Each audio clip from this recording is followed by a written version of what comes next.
Le millionnaire paraplégique a été humilié par sa fiancée au milieu de la rue, devant des gens qui ont préféré faire semblant de ne rien voir.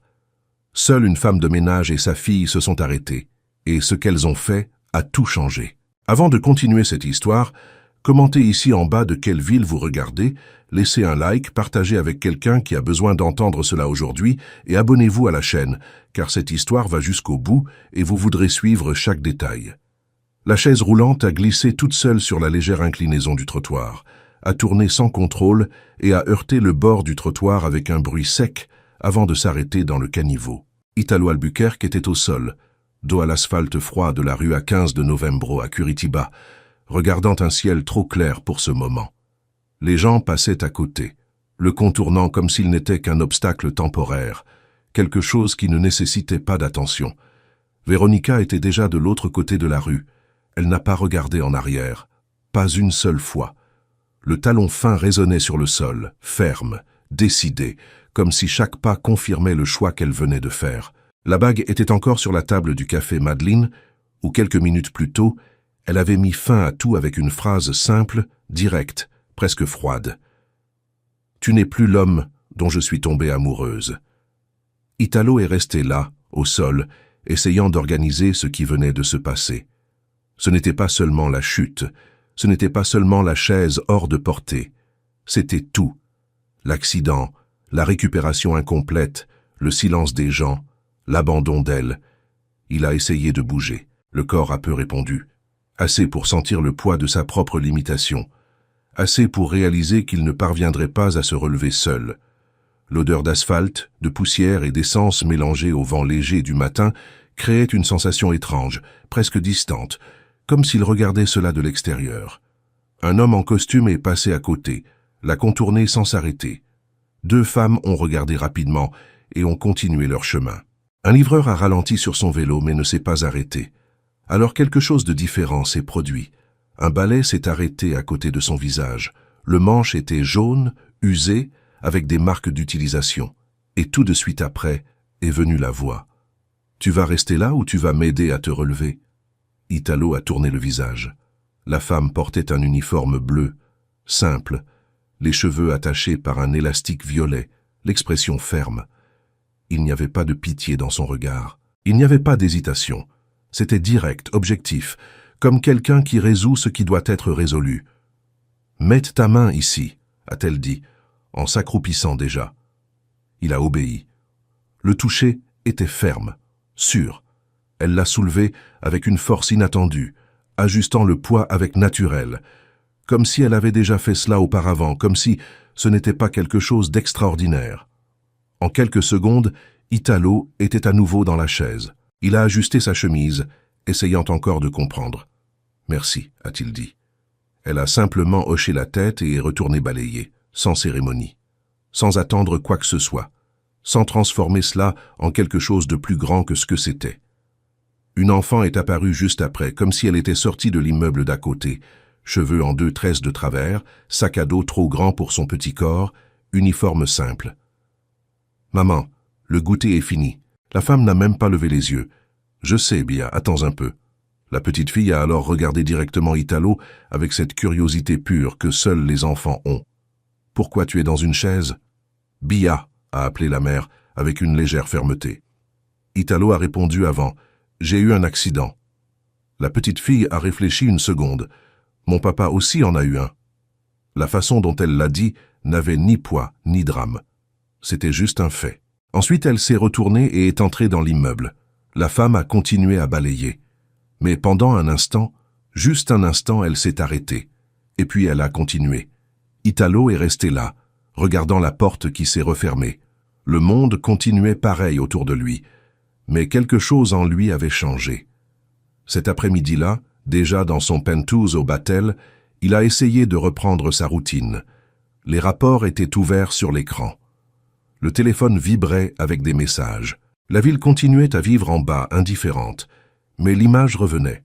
Le balai, la voix, la main ferme. La petite fille. « Tu n'es pas seule. » Il ne savait même pas pourquoi cette phrase semblait résonner, alors qu'elle n'avait même pas encore été dite. Le lendemain matin, il est descendu, sans raison claire, sans planification. Il est simplement descendu. Le trottoir était froid, le vent typique de Curitiba coupant légèrement, et elle était là. Même uniforme, même élastique violet, même rythme. « Concessant », a-t-il dit après avoir demandé au syndic de l'immeuble. Elle s'est arrêtée. « Comment monsieur connaît mon nom ? J'ai voulu te remercier correctement. » Elle l'a analysé pendant une seconde. « Ce n'est pas nécessaire. »« Je sais. Mais j'ai voulu. » Silence. Elle est retournée balayer. « 7 heures du matin, a-t-elle dit, sans le regarder. Il n'avait pas encore posé la question. Mais maintenant il savait. Les jours suivants, il est revenu. Toujours au même horaire.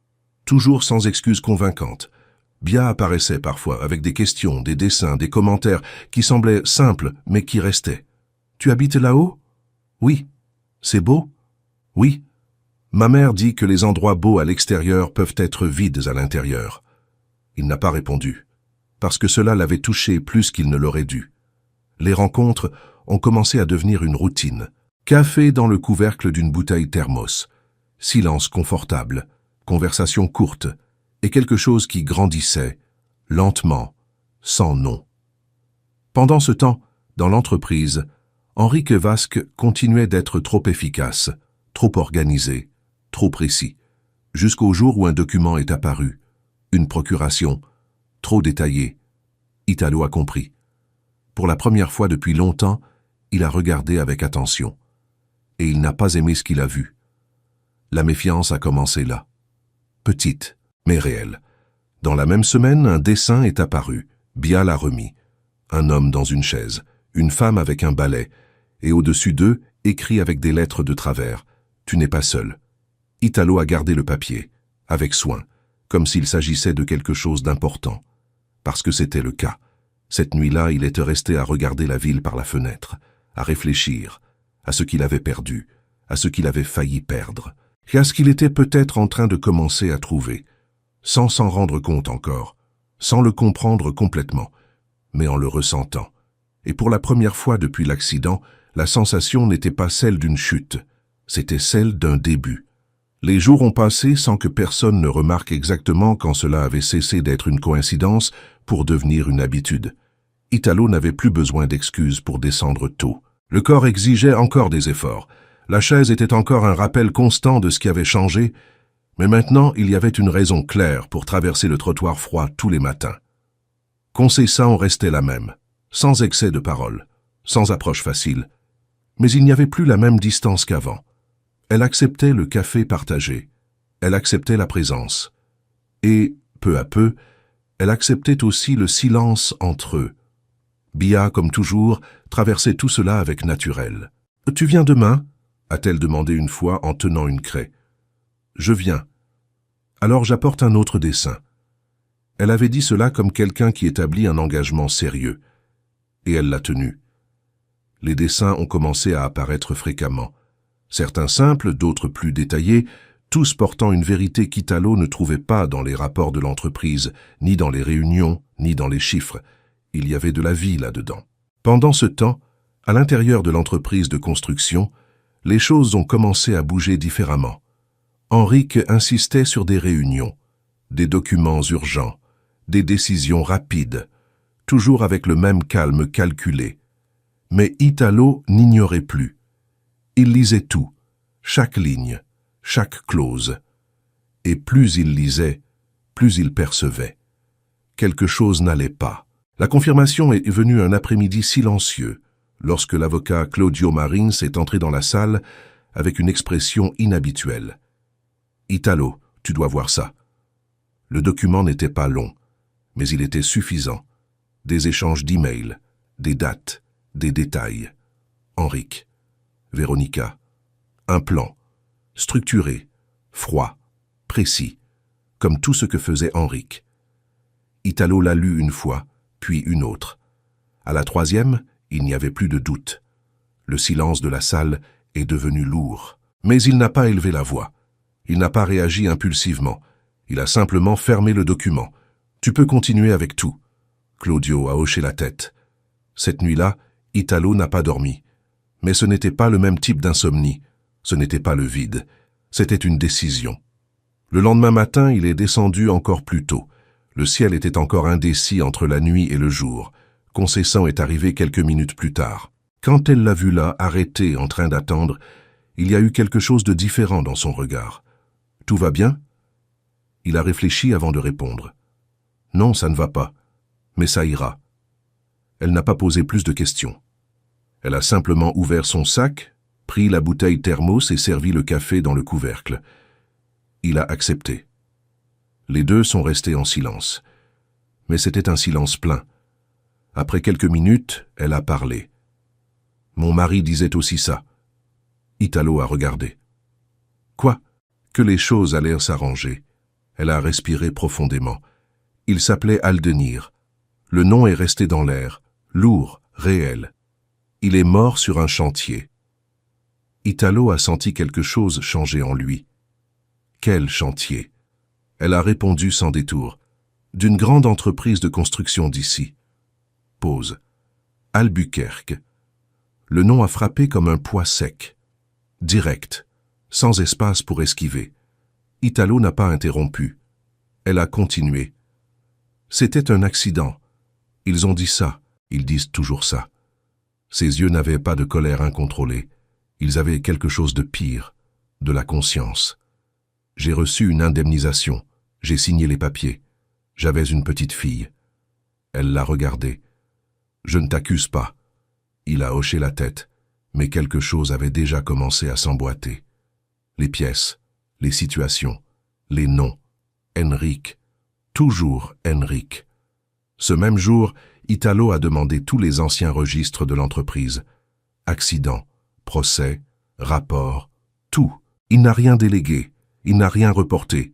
Il a lu, chaque dossier, un par un, et il a trouvé le nom, la date, l'email. Tu peux libérer, le chantier ne peut pas s'arrêter. Henrique, la signature, la décision, la conséquence. Italo a fermé le fichier. Il est resté silencieux pendant très longtemps. Puis il a appelé Claudio. Ouvre une autre action. Tu es sûr? Oui. Cela peut. Je sais ce que cela peut. Pause. Mais c'est ce qu'il faut faire. De l'autre côté de la ligne, silence, puis d'accord. Les jours suivants, quelque chose a changé dans la routine. Pas en surface. Le café continuait. Le ballet continuait. Bia continuait à parler beaucoup. Mais il y avait une nouvelle couche, plus profonde, plus réelle. Concessant n'évitait plus de le regarder directement. Italo ne cachait plus ce qu'il ressentait. Et la confiance, qui avait commencé petite, presque imperceptible, a commencé à grandir. Lentement, toujours lentement, jusqu'au jour du jugement. Le tribunal était plein, froid, formel. Henrique est entré comme toujours, impeccable. Mais son regard n'était plus le même. Quand l'email a été lu à voix haute, quelque chose s'est brisé, visible, irréversible. La sentence est venue claire, sans espace pour le doute, responsabilité, conséquence, fin. Dehors, dans le couloir, Concessant s'est approchée. Elle s'est arrêtée à côté d'Italo. « Merci. » Il l'a regardée. C'était le minimum. Elle a secoué la tête. Non, ce ne l'était pas. Silence, mais un silence différent. De reconnaissance. De quelque chose qui n'avait plus besoin d'être expliqué. Cette nuit-là, quand Italo est rentré chez lui, il n'est pas allé directement dans son bureau. Il n'a pas ouvert l'ordinateur. Il n'a pas regardé les rapports. Il est allé jusqu'au tiroir. Il l'a ouvert. Il a pris le dessin de Bia. « Tu n'es pas seul. » Cette fois, il a souri. Vraiment. Le lendemain, il est descendu. Comme toujours. Mais maintenant, ce n'était plus seulement une habitude. C'était un choix. Concessant était déjà là. Il s'est approché, sans hâte, sans formalité. « Tu veux déjeuner avec moi ?» Elle a croisé les bras. « Pourquoi ?» Parce qu'aujourd'hui, il n'y a pas de raison. Elle est restée à le regarder, à réfléchir, à peser. Puis elle a dit « Une soupe. Marché. » Le déjeuner a été simple, sans luxe, sans apparence, mais vrai. Ils ont parlé de choses petites, de choses grandes, du passé, sans fuir, sans dramatiser. Et quand ils sont sortis, il y avait quelque chose de clair. Ils n'étaient plus deux étrangers qui se rencontraient par hasard. Et ils n'étaient pas encore quelque chose de défini, mais ils étaient sur le chemin. Cette nuit-là, Bia a fait un autre dessin. Cette fois 3 figures. Elle, sa mère et lui. « Maintenant tu es dedans », elle a dit. Comme si c'était la chose la plus naturelle du monde, Italo a gardé le dessin, au même endroit, à côté du premier. Et pour la première fois depuis très longtemps, il n'a pas pensé à ce qu'il avait perdu. Il a pensé à ce qu'il était en train de construire, lentement, avec soin. Mais vraiment. Les mois suivants ont apporté de la stabilité, non pas comme absence de problème, mais comme présence de sens. Italo a réorganisé l'entreprise, a visité les chantiers personnellement et a tenu à connaître chaque ouvrier par son nom. Concessant est resté ferme, maintenant à l'école, grandissant avec la même dignité que toujours. Bia a continué d'être le pont, la lumière et la vérité entre les deux. Un matin simple, avec un café encore chaud, Italo a regardé Concessant et a dit « Ça valait la peine de tomber ce jour-là ». Elle a répondu sans hésiter « Parfois, le sol n'est que le début ». Et là, sans hâte, ils ont continué.